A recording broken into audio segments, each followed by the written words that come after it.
The Skylark and Her Enemy. From Wild Life in Woods and Fields, by Arabella B. Buckley. LibriVox.org. There are a great many larks near our home. They sing so gaily in the morning as we go to school, but they sing much earlier than that. We wanted once to try if we could get up before the lark, so we agreed to meet at 5 o'clock in the morning, in the meadow where one has been singing all this year. We heard him before we got out of the lane. There he was, rising up into the air, going a little to the right and then a little to the left, rising and singing all the time, as if he wanted to wake all the world with joy. We watched him till he was quite a tiny speck in the sky. Then he came down again. When he was only a few feet from the ground, he shut his wings and dropped into the grass. The next morning we went at 4 o'clock.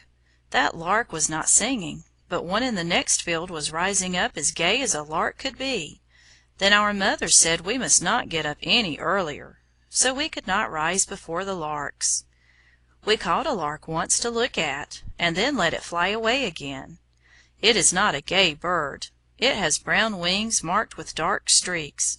Its breast and throat are a dull white, dotted with brown spots, and it has a white streak above its eye. Its feet are curious. The toes lie flat on the ground, and the hind toe has a very long claw. If you watch a lark, you will see that he runs. He does not hop. Neither does he perch in the trees, and only sometimes on a low bush. He lives on the ground, except when he rises up to sing.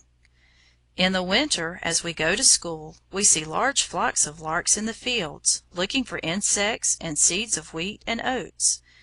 When we come near them, they get up, a few at a time, and fly away a little further. Then they wheel round and settle down to feed. In the winter they scarcely ever sing. It is in the spring, when they pair, that they sing so beautifully. About March we can often find a lark's nest hidden in the grass. They build in a rut, or a little hollow in the ground, often in the middle of the field. They line the nest with dry grass, and lay 4 or 5 eggs in it. The eggs are a dirty gray color with brown spots on them, and they lie very snugly in the thick tufts of grass.